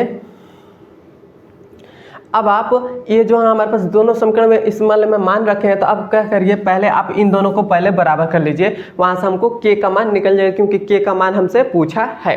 तो इन दोनों को एक बार बराबर हम कर लेते हैं। तो बराबर हम करेंगे तो हमारे पास क्या आ जाएगा, तो हमारे पास क्या है 3 में 2k माइनस का 1 है इक्वल टू का अंदर 1 अपान में k माइनस 1 है। अब आप क्या करिए, इसका क्रॉस गुणा कर दीजिए। तो इसका क्रॉस गुणा करेंगे तो ये हो जाएगा 3 और ये ऊपर जाएगा गुणा करेगा तो k माइनस का 1 हो जाएगा। आई इक्वल टू है तो इक्वल टू लग गया। इसका उस 1 में गुणा कर देंगे तो ये 1 और ये हमारे पास 2k माइनस का 1 हो जाएगा। इसका इसमें आप गुणा करेंगे तो 3 का एक बार k में करेंगे तो 3k हो जाएगा और 3 का एक बार 1 में करेंगे तो 3 हो जाएगा, माइनस का है तो माइनस हो जाएगा इक्वल टू 1 का 2 में करेंगे तो 2k हो जाएगा। उसके बाद 1 का फिर से -1 में करेंगे तो 1 हो जाएगा। क्लियर है। अब आप क्या करिए, इस जो हमारे पास k है इसको एक तरफ कर दीजिए। तो हमारे पास के वाले को के वाला हमारे पास ये इधर क्या है 3k है और इधर 2k है, इक्वल टू को उधर भेज दीजिए। तो उधर भेजेंगे तो ये हमारे पास 3k माइनस का 2k हो जाएगा, 2k हो गया। अब देखिए, अब आप क्या करिए, ये जो 3 है इधर माइनस में इधर आएगा तो क्या हो जाएगा प्लस का 3 हो जाएगा, 3 हो गया। अब माइनस का 1 था तो इधर माइनस का 1, 3k में से 2k घटा देंगे तो 1k बचेगा और यहाँ पर 3 में से 1 घटा देंगे तो 2 बचेगा। तो k का मान क्या आ गया 2 आ गया। तो हमसे k का मान पूछा था, k का मान निकल गया, यही हमारा आंसर हो जाएगा। क्लियर है। अब मैं ऐसा करता हूँ कि आपको समझ में आ गया होगा। अब हम चलते हैं इसके आगे। अब हमारे पास है प्रतिस्थापन विधि। तो प्रतिस्थापन विधि ये हम समझेंगे, इसमें हम कैसे सवाल को सॉल्व करेंगे। आपके बोर्ड एग्जाम में 2 नंबर का एक सवाल बनता है प्रतिस्थापन विधि से। तो प्रतिस्थापन विधि को कैसे आप सॉल्व करेंगे, तो सबसे पहले आपको प्रतिस्थापन विधि देगा तो उसमें हमेशा 2 समीकरण देगा। तो यहाँ पर देखिए हमारे पास 2 समीकरण दिया है, यहाँ पर मैं लिख दे रहा हूँ, यहाँ पर मैं लिख दे रहा हूँ x माइनस का 3y इक्वल टू में 0 है। ये हमारे पास पहला समीकरण दे दिया है। दूसरा हमारे पास समीकरण क्या दिया है, वो दिया है 2x और प्लस का 5y इक्वल टू में क्या है 15 है। यह हमारे पास 2 समीकरण दिया है। इसका समीकरण नंबर 1, इसको समीकरण नंबर 2 दे रहे हैं। ये 2 हमारे पास हमेशा कोई भी प्रतिस्थापन विधि देगा तो उसमें हमेशा 2 समीकरण आपको देगा ही देगा। अब आप क्या करिए, प्रतिस्थापन विधि यही हमसे कहता है कि 2 हमारे पास समीकरण दिया है तो उन दोनों समीकरण में से किसी भी एक समीकरण से x या y का मान निकाल लीजिए, या आप पहले वाले समीकरण से x या y का मान निकाल लीजिए, दोनों में से कोई एक का मान निकाल लीजिए, या समीकरण नंबर 2 में से x या y का मान निकाल लीजिए, दोनों में से कोई एक का मान निकाल लीजिए। तो मेरा मतलब मैं अपने तरफ से मैं जैसे सवाल को सॉल्व करता हूँ इसलिए मैं आपको बता दे रहा हूँ एक अच्छा तरीका। क्या आप करेंगे, तो समीकरण नंबर दोनों जो समीकरण है उसमें आप सबसे पहले देख लीजिए कौन ऐसा समीकरण जो है उसमें जो चर का गुणांक, चर हमारे पास x और y है, इसमें गुणांक सबसे कम किसका है। तो समीकरण नंबर 1 जो हमारे पास है इसमें x का गुणांक क्या है केवल 1 है, क्या है केवल 1 है। तो आप क्या करिए x का ही मान निकाल लीजिए, मतलब सबसे कम जो जिसका गुणांक रहता है वहां से आप मान को निकालते हैं तो बहुत ही अच्छे तरीके से आपका सवाल सॉल्व होता है, मतलब आसानी तरीके से सवाल को सॉल्व कर लेते हैं। तो समीकरण नंबर 1 से हम x का मान निकालेंगे। तो x का मान निकालेंगे तो हमारे पास क्या हो जाएगा, x है तो x एज इट इज रहेगा और यहाँ पर इक्वल टू लगा दे रहे हैं। ये जो हमारे पास माइनस का 3y है इक्वल टू के इधर आएगा तो क्या हो जाएगा प्लस का 3y हो जाएगा। तो यहाँ पर 3y हो गया। तो आपको आसानी से x का मान क्या आ गया 3y आ गया। अब ये जो हमारे पास 3y आया है इसको मान लीजिए कि आप समीकरण नंबर, इसको आप मान लीजिए कि समीकरण नंबर ये हमारे पास क्या है, तो समीकरण नंबर ये हमारे पास 3 है। क्या मान लीजिए, इसको मान लीजिए कि हमारे पास समीकरण नंबर क्या है 3 है। तो समीकरण नंबर 3 आ गया। अब इस समीकरण नंबर 3 का मान समीकरण नंबर 2 में रख दीजिए, 2 में रखिए, ये 2 में आप रख दीजिएगा। तो 2 में रखेंगे तो क्या आ जाएगा, x का मान हमारे पास 3y आ गया है। तो यहाँ पर हमारे पास क्या है समीकरण नंबर 2 है 2, x का मान हमें क्या मिला है 3y, तो यहाँ पर गुणे में 3y हो जाएगा। फिर से प्लस है तो प्लस हो गया, 5y है तो 5y और इक्वल टू के इधर 15 है तो 15 हो गया। क्लियर है। अब आप क्या करिए, इसका इसमें गुणा कर दीजिए। 3 दूना 6y प्लस का 5y है तो 5y और इक्वल टू में 15 है तो 15 हो गया। क्लियर है। इन दोनों को जोड़ेंगे तो क्या हो जाएगा, 6 5 11 y इक्वल टू में 15। क्लियर है। तो y का मान क्या निकलेगा, तो 15 हो जाएगा और बट्टा में क्या हो जाएगा, 11 आ जाएगा। तो यहाँ हमारे पास y का मान क्या आ गया, 15/11 आ गया। अब हमारे पास y का मान 15/11 आ गया, तो इस y का मान समीकरण नंबर 3 में रख दीजिए, वहाँ से x का मान निकल जाएगा। तो रखेंगे तो क्या हो जाएगा, ये x इक्वल टू 3, y का मान हमारे क्या निकला, तो 15/11, तो 15/11 हो गया। तो x बराबर क्या आ जाएगा, 15 तिया 45 और बटा में 11 है तो 11 हो गया। तो x का मान भी आ गया। प्रतिस्थापन विधि में x और y का मान ही केवल निकालना होता है। x y का मान निकल गया और ये प्रतिस्थापन विधि सॉल्व हो गया। क्लियर है। तो मैंने आपको बहुत ही आसानी तरीके से समझाया है प्रतिस्थापन विधि को कैसे सॉल्व करते हैं। अभी आपको नहीं समझ में आया है तो आपको मैं एक और सवाल लेकर मैं आपको समझाता हूँ। यहाँ पर देख लीजिए, यहाँ पर एक और हमारे पास सवाल क्या हमारे पास है, क्या है 0.2x प्लस का माइनस का 0.3y और इक्वल टू के अंदर है, इक्वल टू के इधर 0.3 है। ये पहला समीकरण है। और दूसरा हमारे पास समीकरण क्या है, यहाँ पर लिख दे रहा हूँ। दूसरा समीकरण है 0.5x और प्लस का 0.1y और इक्वल टू के अंदर 1.1 है। ये हमारे पास दो समीकरण दिया गया है। इन दोनों समीकरणों को कैसे आप सॉल्व करेंगे ये पहले देखते हैं। तो पहले तो ये जो हमारे पास दिया गया है ये पॉइंट में दिया गया है। तो पहले आप ऐसे भी आप समीकरणों को सॉल्व कर सकते हैं, लेकिन आप पॉइंट से बाहर निकाल लेंगे, मतलब इसको पॉइंट से हटा देंगे तो आपको और आसानी तरीके से सवाल को समझ में आ जाएगा और सवाल को आसानी तरीके से सॉल्व कर लेंगे। तो मैं आपको सिखाता हूँ कि पॉइंट को कैसे हटाते हैं। तो मान लेते हैं कि हमारे पास ये क्या है, 3/0 है। क्या है, 3/0 है। तो अब हमें इस पॉइंट जो है, पॉइंट हमेशा हटता नहीं है, बस इसके अगल बगल में चला जाता है। तो ये जो हमारे पास पॉइंट है इसको हम क्या करेंगे, पहले तो हम यहाँ पर लाते हैं, यहाँ पर हमको लाना है, यहाँ इसके जगह पर लाना है। ये पॉइंट जो है इसको यहाँ पर लाना है। तो इसको यहाँ पर लाने के लिए हमको क्या करना होगा, 10 से ऊपर गुणा करना पड़ेगा। और जब हम 10 से ऊपर गुणा करेंगे तो इसके बटे में भी हम क्या करेंगे, 10 से हमको भाग करना पड़ेगा। क्या करना पड़ेगा, जब भी कोई भी संख्या में आती है हम 10 से गुणा कर रहे हैं तो उसमें 10 से भाग करना पड़ेगा, क्योंकि जब तक आप उसमें नहीं करेंगे तो वो सॉल्व नहीं होगा। तो ऐसा हमने कर दिया। तो अब जब आप क्या करेंगे, जब इसमें 10 से इसमें जब गुणा करेंगे तो ये हमारे पास क्या हो जाएगा, 3, ये जो पॉइंट है ये यहाँ पर चला आएगा। तो ये हो जाएगा 0 और पॉइंट यहाँ पर लग जाएगा और ये जो 1 है ये 1 हो जाएगा और बटा में 10 है तो 10 हो गया। क्लियर है। क्लियर है। यहाँ तक आपको समझ में आ रहा है तो एक बार मुझे कमेंट में बता दीजिए।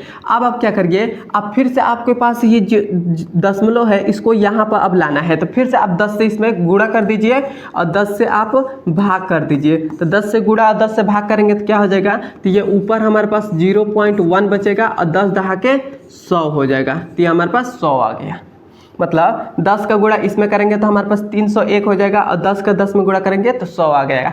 तो 100 हमारे पास आ गया। तो ये हमारे पास आसानी तरीके से दशमलव को हट गया। अब आप क्या करेंगे, इसको चाहे तो इस फॉर्म में भी बना सकते हैं। कैसे, ये जो हमारे पास है, ये जो हमारे पास है क्या है, ये जो हमारे पास 0 है ये 1 का स्थान ले लेता है। मतलब ये हमारे पास क्या है, ये दशमलव, इसको 100 से 300 में भाग देंगे। क्या करेंगे, जैसे आप हमारे पास ये 100 है, इसमें आप 300 से जब भाग करेंगे, 301 से जब भाग करेंगे तो कितनी बार में कटेगा, 3, और ये हमारे पास आ जाएगा 300 आ जाएगा। और बटा में क्या बचेगा, केवल 1 बचेगा, केवल 1 बचेगा। फिर से आप यहाँ पर दशमलव लगाएंगे, फिर से यहाँ पर एक 0 बढ़ाएंगे, 0 बढ़ाएंगे, तभी भी ये छोटा है तो फिर से आप एक 0 बढ़ाकर यहाँ पर एक 0 बढ़ाएंगे तो 100 कितने 100, तो ये हमारे पास 100 आ जाएगा और ये कट जाएगा। तो हमारे पास फिर से वही आ गया। तो सेम का मतलब यही होता है। तो उसी प्रकार से यह हमारे पास क्या है, यह हमारे पास दिया गया है 0.22 है और इसके बगल 1 से इसका गुणांक है। तो आप क्या करिए, इसमें आप सबसे पहले आप क्या करिए, आप ऐसे 0.2 और या आप ऐसे कर सकते हैं, आपको ऐसे नहीं आता है तो आप क्या करिए, इसके सबके बटे में 10 से भाग कर दीजिए। सबके बटे में 10 से यदि हम लिख देंगे तो ये हमारे पास 2 और बटा में 10 हो जाएगा। 2 बटा में 10 मैंने कैसे लिखा, जैसे 0.2 है, 0.2 है, इसको दशमलव को हमको क्या लाना है, यहाँ पर लाना है। तो यहाँ पर लाएंगे तो हमको क्या करना पड़ेगा, हमें 10 से इसमें गुणा करना पड़ेगा और 10 से इसमें भाग करना पड़ेगा। 10 से इसमें गुणा करेंगे तो ये हो जाएगा 2, 10 से 0.2 में गुणा करेंगे तो 2 हो जाएगा, बटा में 10 है तो 10 हो गया। तो उसी प्रकार से ये इसको मैंने हटा दिया तो यहाँ पर 2 अपन में 10 आ गया, और x है तो x यहाँ पर लिखा गया। क्लियर है?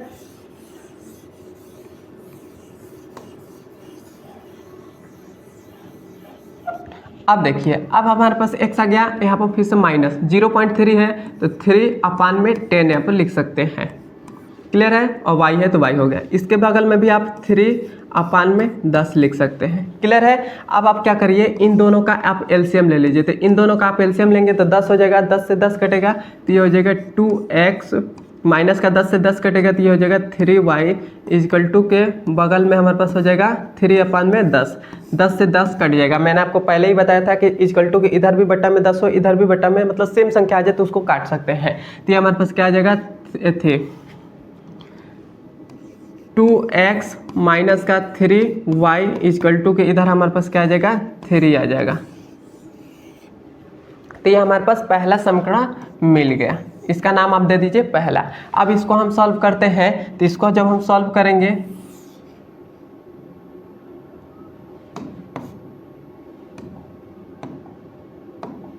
इसको सॉल्व करते हैं तो इसको भी हम ऐसे लिख सकते हैं, 5/10 x प्लस का 1/10 y इक्वल टू में 11/10। इस प्रकार से लिख सकते हैं। इन दोनों का भी एलसीएम लेंगे तो ये हमारे पास 10 आ जाएगा। 10 से 10 कटेगा तो ये 5x प्लस का 10 से 10 कटेगा तो 1y बचेगा। तो केवल y हम लिख दे रहे हैं, क्योंकि 1 का मतलब कुछ भी नहीं होता है, उसमें रहे या ना रहे उससे कोई मतलब नहीं है। क्या है, अब हमारे पास इधर क्या बचेगा, 11/10 बचेगा। 10 से 10 कट जाएगा तो ये 5x प्लस का y इक्वल टू के इधर 11। तो ये हमारे पास कौन सा मान निकल गया, समीकरण नंबर 2 निकल गया। क्लियर है? इसका नाम दे दे रहे हैं समीकरण नंबर 2। अब मैंने आपको बताया था कि जब भी आपको इस प्रकार से सिंपल 2 समीकरण मिल जाए तो आप क्या करिए, उन दोनों समीकरण में आप सबसे पहले ये देखिए कि चर का जो गुणांक है सबसे कम किसका है। तो इसमें चर का गुणांक हमारे पास क्या है, 1 है। y का गुणांक क्या है, 1 है। तो ऐसे y का मान ही आप निकाल लीजिए। तो y का मान निकालेंगे तो क्या आ जाएगा, तो y का मान निकालेंगे तो क्या आ जाएगा, 11 है तो 11, ये जो प्लस का 5 है, 5x है इक्वल टू किधर आएगा, तो माइनस का 5x आ जाएगा। अब ये जो हमारे पास मिला है ये हमारे पास समीकरण नंबर 3, इसको नाम दे दीजिए। इसका नाम आप दे दीजिए समीकरण नंबर 3। अब इस समीकरण नंबर 3 का मान इस समीकरण नंबर 1 में रख दीजिए। तो 1 में रखेंगे तो क्या आ जाएगा, ये हमारे पास 2x माइनस का 3 है तो 3, y का मान हमारे पास क्या है, 11 माइनस का 5y। तो यहाँ पर गुणे 11 माइनस का 5y और बटा में हमारे पास, सॉरी बटा में कुछ नहीं है, इक्वल टू के इधर हमारे पास क्या है, 3 है तो 3 हो गया। तो अब आप देखिए, अब ये हमारे पास क्या हो जाएगा, 2x माइनस का 3 का 11 में करेंगे तो 11 तिया 33 हो जाएगा। 11 तिया 33 माइनस का 33 आएगा। कैसे आएगा, क्योंकि 3 के आगे माइनस था, 11 के आगे प्लस का था, तो माइनस प्लस गुणा होगा तो माइनस आ गया और 11 तिया 33 हो गया। अब यहाँ पर माइनस है, यहाँ पर माइनस, तो माइनस माइनस गुणा करेगा तो प्लस हो जाएगा और 5 तिया क्या हो जाएगा, 15y हो जाएगा। इक्वल टू के इधर क्या बचेगा, 3 बचेगा। तो अब आप क्या करिए, 15y और 2y, तो ये हमारे पास कितना हो जाएगा, 17, सॉरी यहाँ पर मैंने y लिख दिया है, यहाँ पर एक चीज़ मैंने गलत कर दिया, यहाँ पर x होना चाहिए।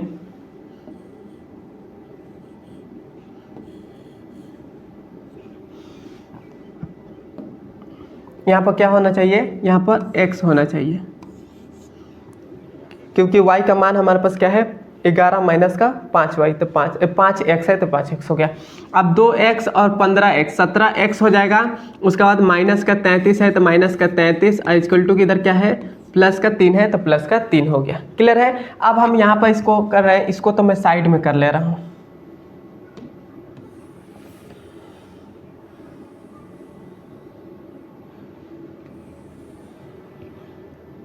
या यहीं पर सही है।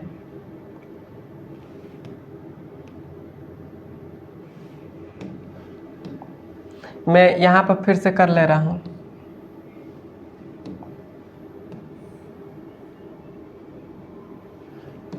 यहाँ पर क्या है 17x माइनस का 33 इक्वल टू के अंदर 3।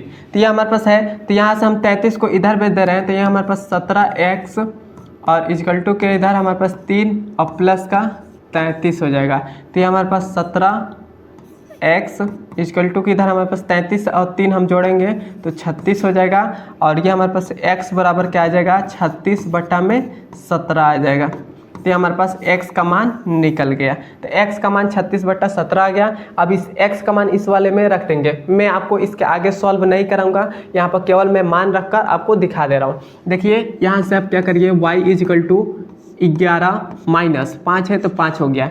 x का मान क्या है 36/17, तो यहाँ पर गुणे कर दीजिए 36/17। अब आप इसका कैलकुलेशन कर सकते हैं। 36 का 5 में गुणा कर दीजिएगा और बटा में 17 लिख दीजिएगा और 11 का फिर से उसमें से घटा दीजिएगा तो आपका आ जाएगा। कैसे आप करेंगे, फिर मैं थोड़ा सा और सॉल्व कर दे रहा हूँ। y इक्वल टू 36 का 5 में करेंगे तो 5 छक्के 11 है तो पहले 11 लिख लीजिए। उसके बाद इस 5 का 36 में गुणा करेंगे तो हमारे पास क्या आ जाएगा 5 छक्के 30 का 0, 3 हासिल और 3 5 15 और 15 और 3 18। तो ये हो जाएगा 180 और बट्टा में क्या हो जाएगा 17। अब यहाँ से आप क्या करिए, इन दोनों का एलसीएम ले लीजिए। एलसीएम लेंगे तो हमारे पास क्या आ जाएगा 17 एलसीएम आ जाएगा, 17 एलसीएम आ जाएगा। अब आप 17 से इसको काटेंगे तो 17 का 11 में गुणा करेंगे तो 11 का 17 में करेंगे तो 11 7 77 का 7 हासिल 7।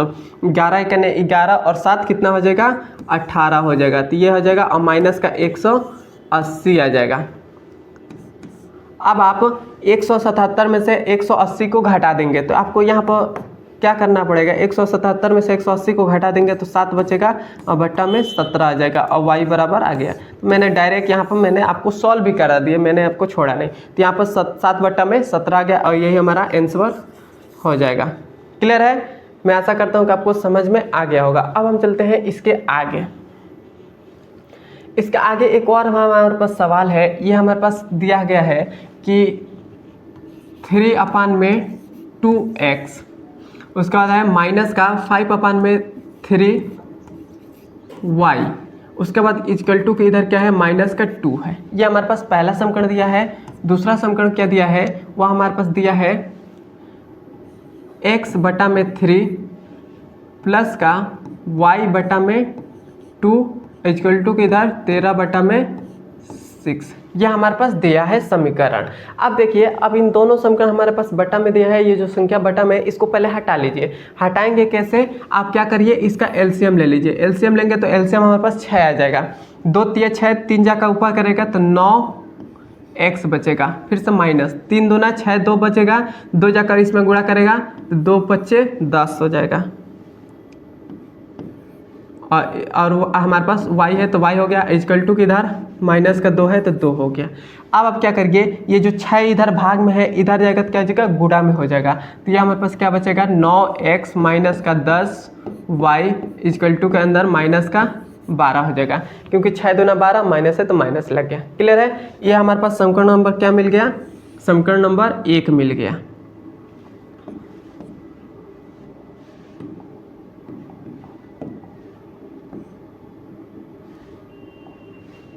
समीकरण नंबर 1। अब हम इसको भी सॉल्व कर लेते हैं। तो इसको भी सॉल्व करेंगे तो क्या आ जाएगा, ये हमारे पास इन दोनों का एलसीएम 6 आ जाएगा। 2 तिया 6, 2 जाकर ऊपर करेगा तो 2x हो जाएगा। 2 तिया 6 तो यहाँ पर 3y और इक्वल टू के इधर 13/6 आ जाएगा। 6 से 6 कट जाएगा तो ये 2x प्लस का 3y इक्वल टू के इधर 13 हो जाएगा। अब ये जो हमारे पास मान निकला है, यह हमारे पास समीकरण नंबर 2 हो जाएगा। समीकरण नंबर 2 हो गया। अब मैं ये इतना ही सॉल्व कराऊंगा, क्योंकि मैंने 2 समीकरण ला दिया है। अब इन दोनों समीकरण से आप दोनों में से किसी भी एक समीकरण से x या y का मान निकाल लीजिए। जो मान निकलेगा उसके अगले वाले समीकरण में रख दीजिएगा, वहाँ से आपका मान निकल जाएगा। तो इतना मैं सॉल्व करा दे रहा हूँ। मैंने आपको इतना सवाल मैंने बताया है यहाँ पर देखिए मैंने ये सेम उस मतलब एक बटा वाला संख्या था तो मैंने यहाँ तक दो तो समीकरण ला दिया था। उसके बाद मैंने जिस प्रकार से x और y का मान निकाला उसी प्रकार से इसको भी आप x और y का मान निकाल सकते हैं। मैं आशा करता हूँ कि आपको मतलब इस सवाल सॉल्व कर लेंगे। नहीं आएगा तो मुझे कमेंट बता दीजिएगा, लेकिन मैं आपको होमवर्क में दे रहा हूँ, आप इसे घर पर करिएगा। क्लियर है। अब हम चलते हैं इसके आगे। अब हमारे पास है विलोपन विधि। विलोपन विधि क्या होता है ये हम समझेंगे। तो विलोपन विधि का मतलब क्या होता है, कोई भी चर है जो हमारे पास ये x और y है, हमारे पास दो चर है, इन दोनों चरों में से किसी भी एक चर को गायब कर देना, इसी का वही हमारा विलोपन विधि होता है। मतलब आपको समझ में नहीं आएगा, आइए मैं आपको एक बार समझाता हूँ। देखिए जैसे हमारे पास समीकरण दो समीकरण ये दिया गया है, दोनों समीकरण हमारे पास क्या है, x माइनस का 3y इक्वल टू में 0 पहला समीकरण है, और दूसरा हमारे पास समीकरण क्या है 2x प्लस का 5y इक्वल टू के इधर 15 है, ये दूसरा समीकरण है। यह हमारे पास दो समीकरण दे दिए गए हैं। इन दोनों समीकरणों को अब हमें सॉल्व करके कैसे मतलब विलोपन विधि से सॉल्व करेंगे। तो विलोपन विधि का मतलब यह होता है कि कोई भी ये दो चर दिया हो, इन दोनों चरों में से किसी भी एक चर को गायब कर देना। गायब करने का मतलब क्या होता है अभी मैं आपको समझाऊंगा। तो इसको विलोपन विधि का मतलब होगा कि ये जो हमारे पास चर जो दिया है, ये x है या y है, इन दोनों में से किसी भी दोनों का एक मान कर लीजिए। मतलब x का गुणांक यहाँ पर 1 है तो यहाँ पर भी x का गुणांक 1 होना चाहिए, या x का गुणांक 2 है तो यहाँ पर भी x का गुणांक 2 होना चाहिए। इसका आप मान बराबर कर लीजिए या x का मान बराबर कर लीजिए। मतलब दोनों में से किसी भी का गुणांक बराबर कर लीजिए। जैसे यहाँ पर x का मान y का मान क्या है 5 है, तो यहाँ पर भी y का मान 5 कर लीजिए। तो आपको 5 करने के लिए आपको क्या करना पड़ेगा, इसमें गुणा करना पड़ेगा। तो मैं यहाँ पर x का मान बराबर कर रहा हूँ, क्योंकि जो हमारे पास छोटा गुणांक रहता है उसको बराबर करने के लिए हमें बहुत ही आसानी पड़ती है। तो इसको मैं बराबर कर ले रहा हूँ। तो हमें यहाँ पर x का गुणांक हमें क्या लाना है, यहाँ पर x का गुणांक हमें 2 लाना है। तो 2 लाने के लिए हम क्या करेंगे, इस वाले पूरे समीकरण में यदि हम 2 से गुणा कर दें, क्या करें 2 से गुणा कर दे तो हमारे पास क्या आ जाएगा, इसमें भी x का मान 2 हो जाएगा। तो यहाँ पर हम क्या कर रहे हैं 2 से इसमें गुणा कर दे रहे हैं। तो इस वाले पूरा समीकरण क्या है 2 है, इसमें 2 लगा दिया, इसमें गुणा कर रहे हैं तो x माइनस का 3y इक्वल टू किधर 0। यह हो गया। 2 से इसमें गुणा करेंगे तो यह हमारे पास 2x माइनस का 2 तिया 6y और इक्वल टू 2 का 0 में भी गुणा करना पड़ेगा, इक्वल टू के इधर भी हमें गुणा करना पड़ेगा। तो 2 का 0 में करेंगे तो ये हमारे पास क्या आ जाएगा 0 आ जाएगा। क्लियर है। अब इसे हम मान लेंगे समीकरण नंबर 3। अब समीकरण नंबर 2 और 3 को एक तरफ एक बराबर लिख लेंगे। यहाँ पर लिखेंगे समीकरण 2 व 3 से, समीकरण 2 व 3 से समीकरण नंबर 2 हमारे पास क्या है, तो 2x प्लस का 5y और इक्वल टू के इधर 15। और हमारे पास समीकरण नंबर 3 क्या है, तो वह है 2x माइनस का 6y और इक्वल टू किधर है 0। तो ये हमारे पास 2 समीकरण आ गया। अब आप क्या करिए, दोनों हमारे पास x का गुणांक क्या है बराबर आ गए हैं। तो इसके आगे आप पहले देख लिए, मैं आपको पहले बता दे रहा हूँ। यहाँ पर अभी आपको थोड़ा सा विलोपन विधि क्या करिएगा, पहला नंबर पर x या y का गुणांक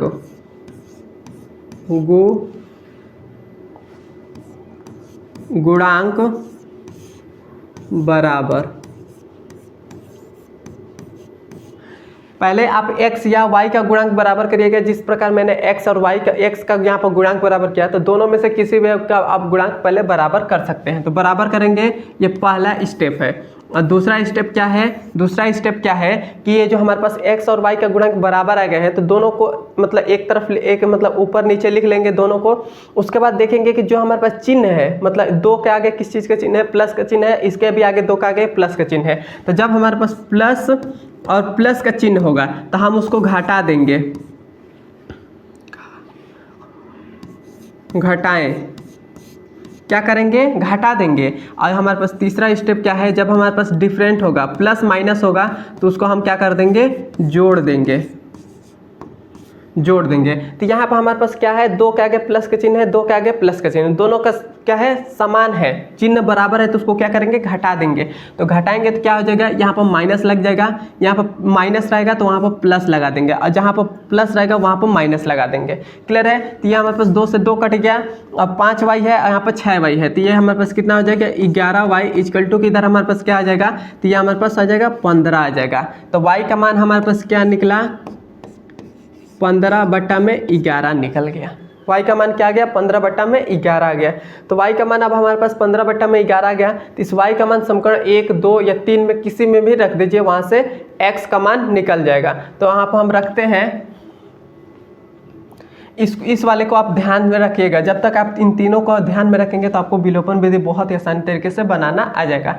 अब हम इस y का मान समीकरण नंबर 1 में रख दे रहे हैं, तो 1 में रखेंगे तो यहाँ पर क्या हो जाएगा, तो यहाँ पर हमारे पास हो जाएगा x माइनस का 3, y का मान हमारे पास क्या है, तो y का मान हमारे पास है 15/11 इक्वल टू किधर 0 है, यह हमारे पास है।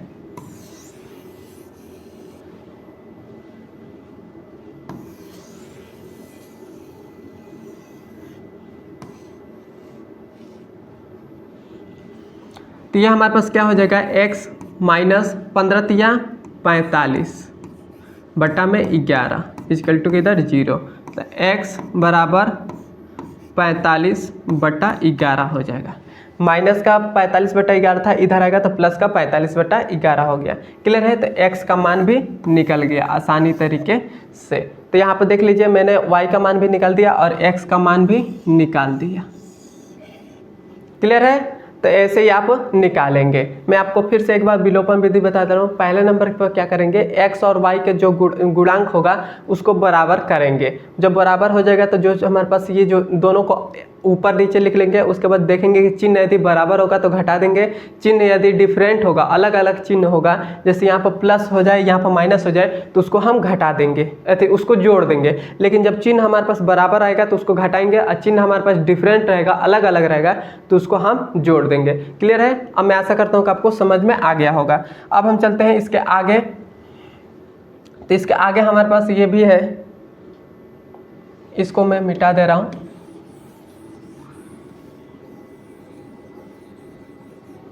इसके आगे हमारे पास ये अगला नंबर सवाल है। ये भी हमारे पास क्या दिया है, ये हमारे पास दिया है 3/2x माइनस का 5/3y इक्वल टू में माइनस का 2 है। ये हमारे पास पहला समीकरण दिया है। दूसरा समीकरण क्या दिया है, x माइनस का बटा में 3 प्लस में y बटा में 2 इक्वल टू के इधर 13/6, ये हमारे पास दिया है। तो मैंने अभी आपको इन दोनों को सॉल्व करके समीकरण के रूप में यहाँ पर बताया था। देखिए यहाँ पर मैं प्रतिस्थापन विधि में मैंने आपको बताया था, सेम टू सेम सवाल यही है। प्रतिस्थापन विधि वो मैंने इस वाले समीकरण के रूप में फॉर्म में बदला था, तो उससे मैं यहाँ पर डायरेक्ट यहाँ पर मैं लिख दे रहा हूँ। आपको डायरेक्ट में मैं भी सिखा सकता हूँ कैसे।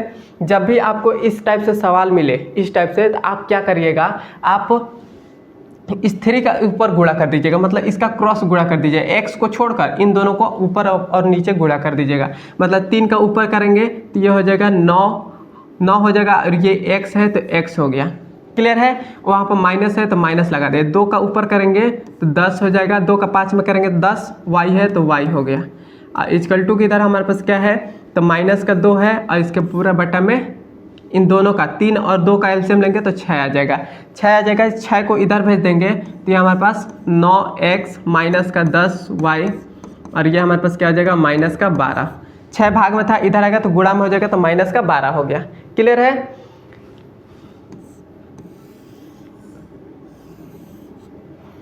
क्लियर है यहाँ तक। अब देखिए, अब हमारे पास ये पहला समीकरण आ गया, इसको भी सेम उसी प्रकार करेंगे। तो 2 का x में करेंगे तो 2x हो जाएगा, प्लस 3 का y में करेंगे तो 3y हो जाएगा, और बट्टा में क्या हो जाएगा, 2 और 3 का एलसीएम 6 आ जाएगा, इक्वल टू किधर 13/6 आ जाएगा। 6 से 6 कट गया तो 2x माइनस का 3y इक्वल टू किधर 3 हो जाएगा।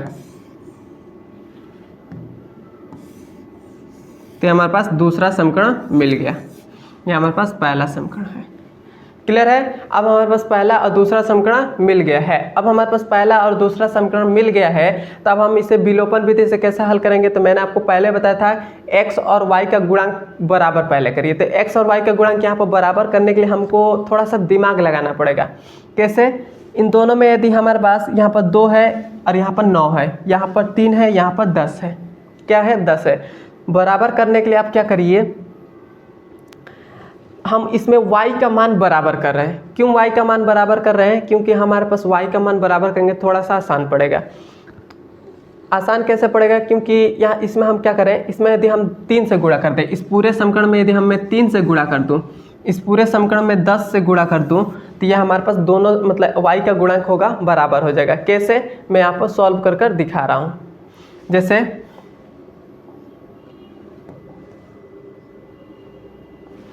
इसमें मैं क्या करूं, इसमें मैं 3 से गुणा कर दूं, 3 से गुणा करूंगा तो 9x माइनस का 10y इजिकल टू कि इधर माइनस का 12 हो जाएगा।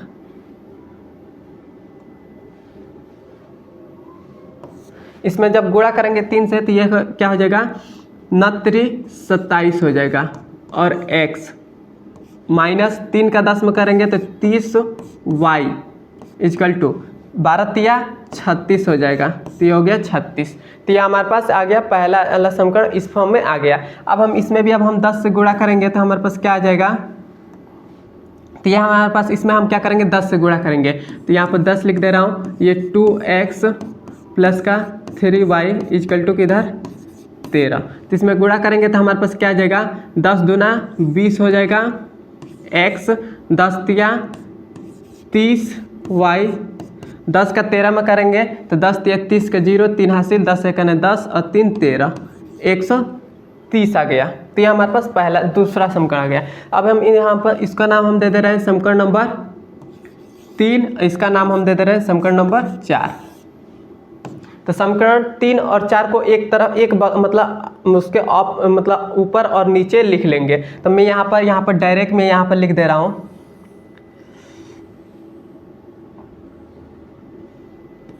मैं यहाँ पर इन दोनों को एक तरफ लिख रहा हूँ, मतलब ऊपर नीचे लिख रहा हूँ। ऊपर मैंने नीचे लिख दिया। अब आप क्या करेंगे, मैंने आपको बताया था कि चिन्ह जब बराबर होंगे, मतलब ये जो हमारे पास y का गुणांक y का गुणांक दोनों का गुणांक बराबर आ गए हैं, तो मैंने आपको बताया था कि चिन्ह यदि डिफरेंट होंगे तो उसको जोड़ देंगे। तो जोड़ेंगे तो क्या करेंगे, 27x है और 20x है, तो क्या हो जाएगा, तो 20 दूना 40 और 7 47, तो 47x आ जाएगा। क्लियर है। उसके बाद इजकल टू यहाँ पर माइनस का 36 है और 130 है, तो 130 में से जब आप 36 को घटा देंगे तो आपके पास कितना बचेगा, तो आपके पास बचेगा 130 में से पहले 30 को घटा दीजिए तो बचेगा 100 में से 4 को घटा देंगे तो 96 बचे, 6 में से 100 में से 6 को हटा देंगे तो 96 बचेगा। तो ये हमारे पास 96 आ गया। अब यहाँ से आप x का मान निकालेंगे तो क्या आ जाएगा, यहाँ पर मैं कर रहा हूँ, x का मान निकालेंगे तो 94 बटा में 47 ये हमारे पास आ जाएगा। अब हमारे पास ये आ गया है, तो अब आपको क्या करिए, x का मान हमारे पास इतना आ गया है। x का मान जब इतना हमारे पास आ गया है, ये कटेगा किससे, 10 3 13, किसी से कटेगा नहीं। तो ये x का मान हमारे पास इतना आ गया है। अब x का मान इतना आ गया है, तो अब हम क्या करेंगे, इस x का मान समीकरण 1 या 2 या 3 या 4 किसी में भी रख सकते हैं। तो मैं क्या कर रहा हूँ, x का मान समीकरण नंबर 2 में रख रहा हूँ। तो समीकरण नंबर 2 में रखेंगे तो ये हो जाएगा 2, x का मान क्या आया है 94 बटा में 47 प्लस 3y इजकल टू में 13। इन दोनों का गुणा करेंगे तो हमारे पास क्या आ जाएगा, इसका 2 4 दूना 8 और 9 दूना 18,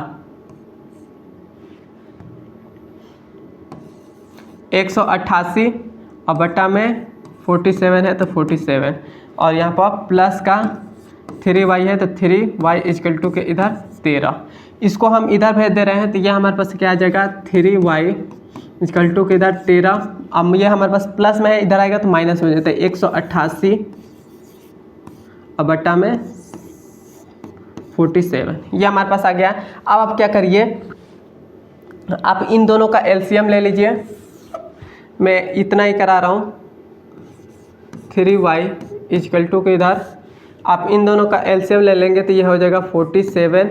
और जब आप इस 47 से इस 13 में गुणा करेंगे तो हमारे पास क्या आ जाएगा, मैं यहाँ पर कर दे रहा हूँ 13 और 47, 7 त्रिका 21 का 1 2 हासिल, 7 एकने 7 और 4 तिया 12,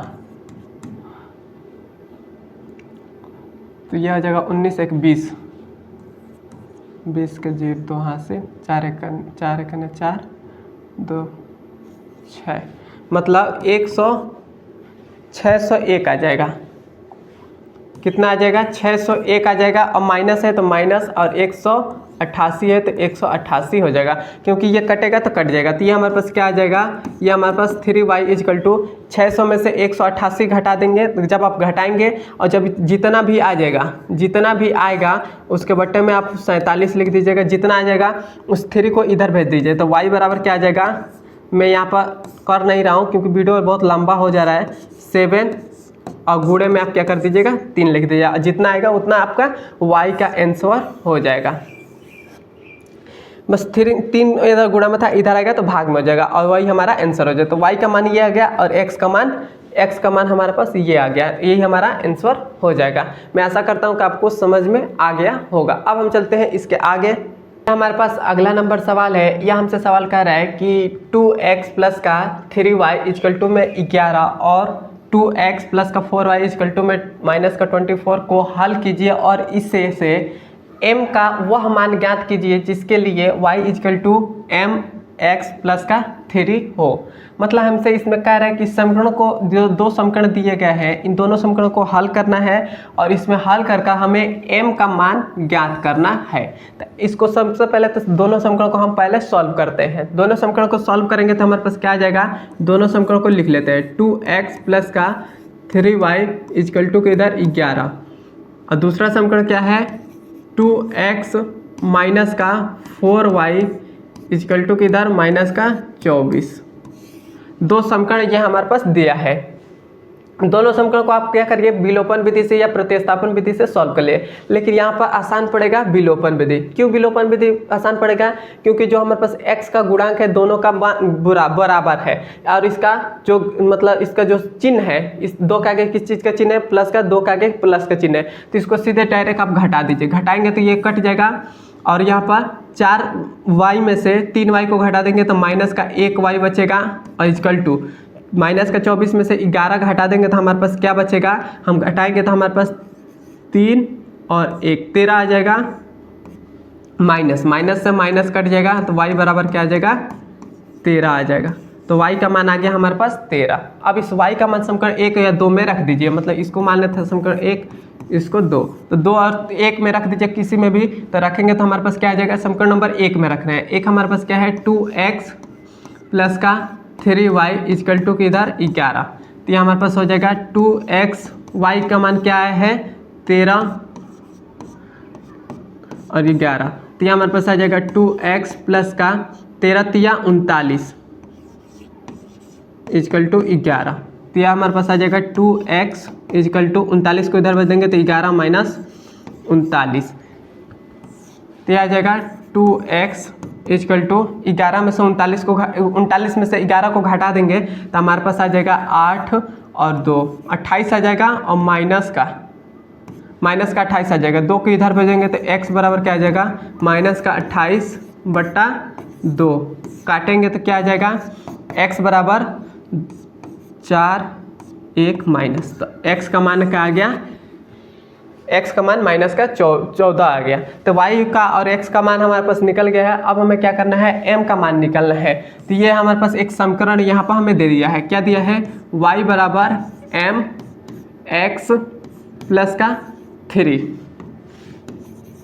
तो y का मान क्या आया है, y का मान हमारे पास 13 आया है 13। m का मान हमें ज्ञात करना है तो m as it is. x का मान क्या आया है माइनस का 14, तो माइनस का 14 हो गया प्लस का 3।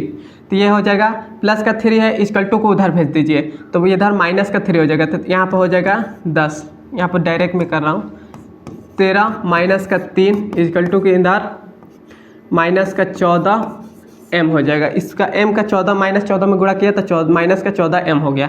13 में से 3 घटा देंगे तो 10 इक्वल टू माइनस का 14m।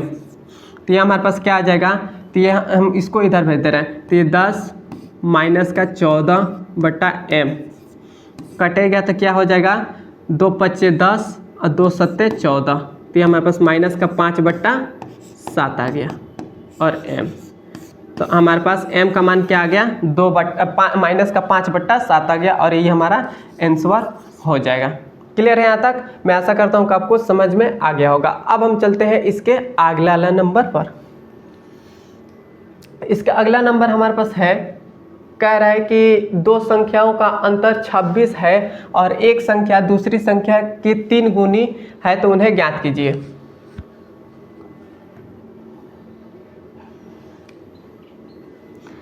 इतना हो गया। मैं आशा करता हूं कि आपको समझ में आ गया होगा और यहां तक आपको समझ में आया तो एक बार मुझे कमेंट में कर बता दीजिए। और आज की भी इस वीडियो में इतना ही। इतना आप सवाल को सॉल्व कर लेते हैं तो आपके बोर्ड एग्जाम में इससे बाहर नहीं आएगा। और अब हम मिलते हैं इसके अगले नंबर वीडियो में। अब वीडियो आपको कैसा लगा है कमेंट में ज़रूर बताकर जाइएगा।